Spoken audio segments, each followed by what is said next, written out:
Now, most countries across sub-Saharan Africa are adopting a range of approaches to the development of mini-grids, aiming to extend energy access to underserved areas or communities. Existing regulations, however, have often been inadequate to de-risk and finance such investments. This conversation with Jessica Stevens, the CEO Africa Mini-Grid Developers Association, and Ayo Ademilua, CEO of A4AT Power Solutions, on this weighty subject kicks off today's edition of Focus On.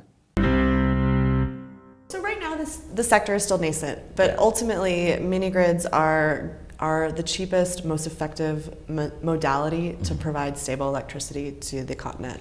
So they are decentralized solutions, so they're able to provide power for remote communities, but the power supply is significantly greater than what you'd get with a solar home system. So they're essentially decentralized infrastructure. With the mini-grids for the companies that we represent, have an SLA or a service level uptime of more than 99%.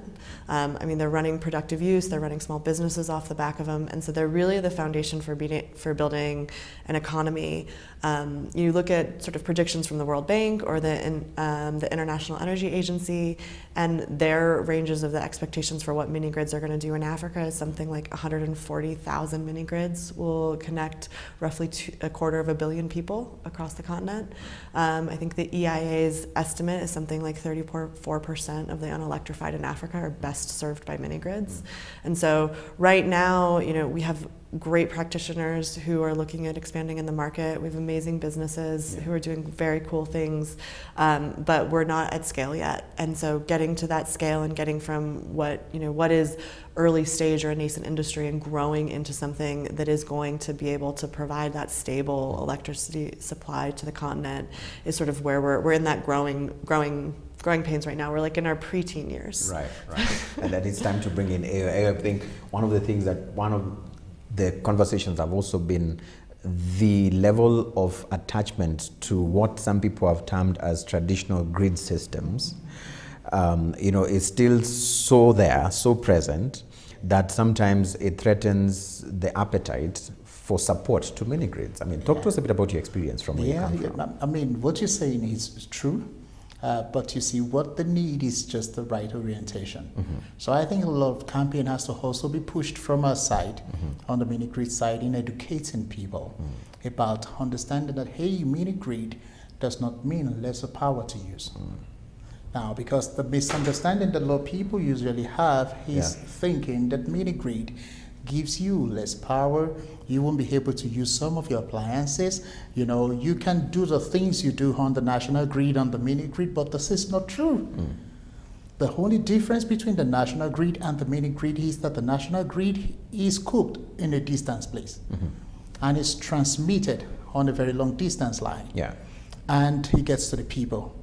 But mini grid is centralized and located within the communities and the region. And it's transmitted over shorter lines, which means there is a lot of high efficiency because you're close to your power plant. Right. Now, what you find across Africa most of the times is that you find some people in a long distance place that are off the power, and you hear that, 10 kilometers from here, someone had cut our grid. But if it's supposed to be mini grid, your mini grid is within your community.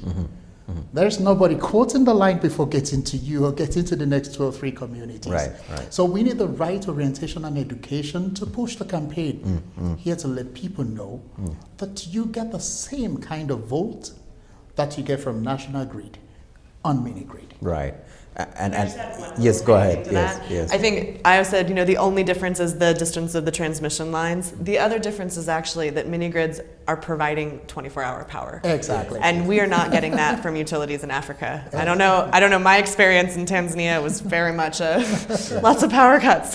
So, they are the stable solution to provide power for education, for healthcare facilities.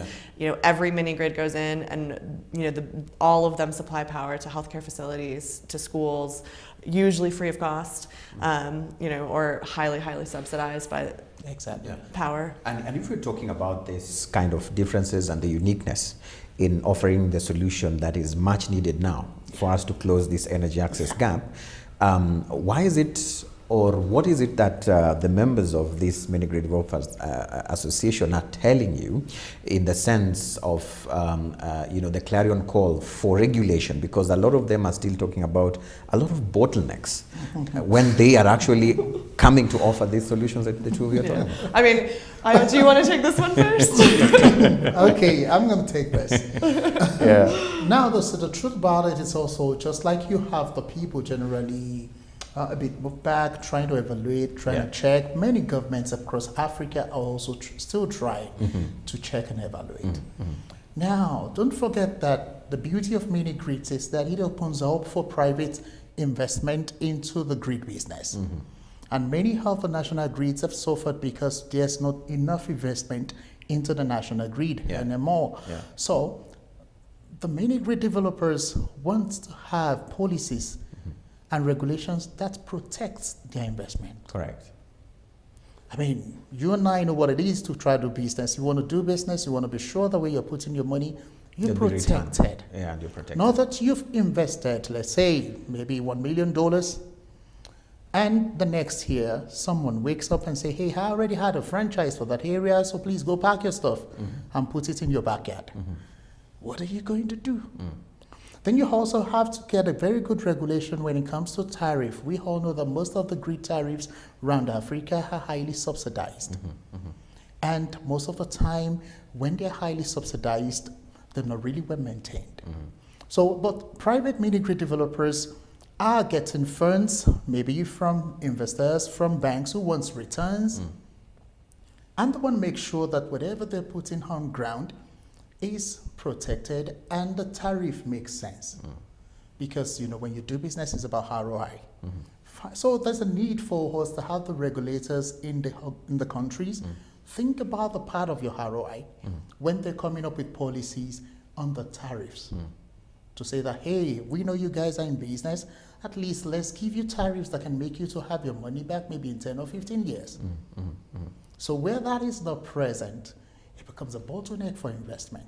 Oh, you see the people suffering for energy access. We want to close the gap for energy transition. But if the ground is not well cultivated for you, it will be difficult. And could this be what you said, that there's need for orientation that is proper?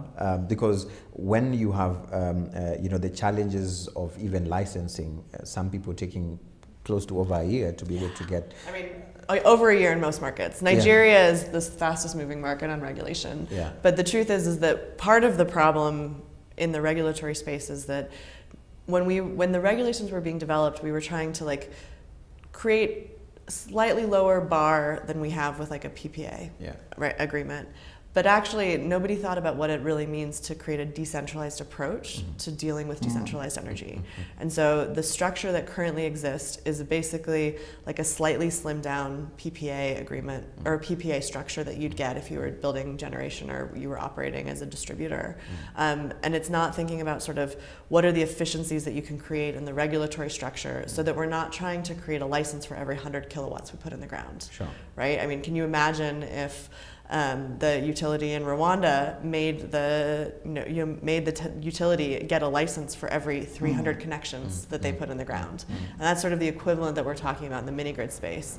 These companies, they go in, they build 100 kilowatts, 200 kilowatts, 500 kilowatts. They're connecting 100 to 400 or 500 people, and they have a license for that, and then they go to the next community and they have a license for that. And so we need to start seeing efficiencies in how we think about regionalization and portfolio approaches to the regulation. I think regulation is there to protect everybody, right? It's there to protect the consumer, it's there to protect the government, it's there to protect the businesses, and it's there to protect the investors. And right now, the regulatory structures are prohibiting scale, and so they're not providing what is the most essential thing that we can be providing people, which is cheap, stable power. Right. And if someone was to ask you for your wish list, what do you want? On the regulatory side or on the financial side? Because I got lots of wishes. We're going to come to the financial side just a bit, but on the regulation side. Yeah, I mean, I think that the sector is going to have to start looking at how do you group licenses together. Yeah. So do you give, and I think this will look different in each market. There's not going to be a silver bullet, but there are markets, I think like in Zambia or Kenya, where you should actually just be providing a concession agreement to develop for a district. You know, the districts are big enough, there's no power system in there, and so it gives you sort of a regionalization that gives you the ability to build mini grids within this location. And as we see a lot more convergence between on-grid and off-grid, as there's grid integration and under-grid mini grids, you know, the regulation just needs to be there to protect everybody, to protect the developer, but to protect the consumer, and make sure that as the utility comes in, there's a structure and framework that ensures that those people maintain stable power supply.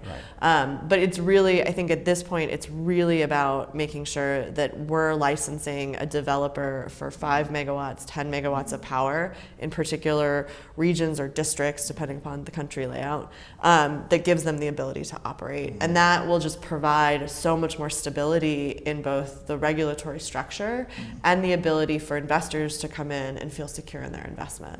Right. So I think really it's like clarity on grid integration and it's grouping of sites so that these guys, if it takes a year, but you actually are getting a license that allows you to generate, you know, 10 megawatts of power for 40,000 people. Yeah. I don't know if those numbers are right, but like, you know, that makes a huge difference in the ability to operate as opposed to a license for every 300 people, which is what we're doing right now. Yeah. You mentioned something that everybody wants to hear, and that is financing, money. And there's been a lot of that particular conversation in terms of looking at the holistic investment approaches to actually investing in this kind of solutions. And I want to bring you, I mean, what do you think, in closing, would be the holistic approaches in investing in this kind of solutions? Wow, that's a big question. What we're looking for as developers, it's for both the government, the DFIs, the donors, to come in with the right type of fund. Not just fund, right type of cost, right tenor. Understanding that this project, number one, is people driven, so there's a need for concessionary funds. Understanding that the returns, if we do not want to kill our people with tariff, you know, will take a long time. So that speaks to the tenor of the funds that will be available commercially. So we want to see, as we evolve from the grant times to the commercial viable funding of those mini grids, a more concessionary and longer tenor funds that are friendly, that are really speaking to us, closing the gap in these energy issues and these climate actions. Right. How about you, Jessica? Oh man, finance is so hard. So what I would say is, there are a lot of investors out there who are super interested in the mini grid market. You can see the potential of the market. You know, I think there's the revenue potential and the investment potential in Africa is huge within the context of this sector. I think right now, every single person on this planet, outside of the poorest people in the world in Africa, have subsidized energy. When I live in France, like when I get power to my house in France, it's subsidized, you know, and you see that for, you know, a farmer in Texas, or you see that all over the globe. And what we've sort of structured, because of this concern about funding private sector, is we've structured the mini grid market as a way to say we're going to make the end user, the consumer, bear the cost burden of electrification. And so the way that we shift that burden off of the end consumer isn't by squeezing the investors, and it's not by squeezing the companies, which is what's happening right now. It's by actually unlocking all of this concessional capital that's been committed to the sector.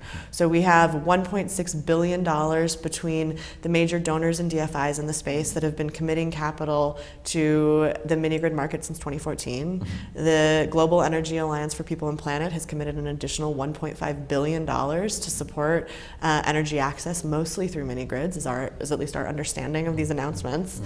And right now, what the developers that I represent, which is most of the developers on the continent, we've seen about $60 million in concessional capital hit developers in the last 6 years. And so we have huge promises, and we have really low deployment rates.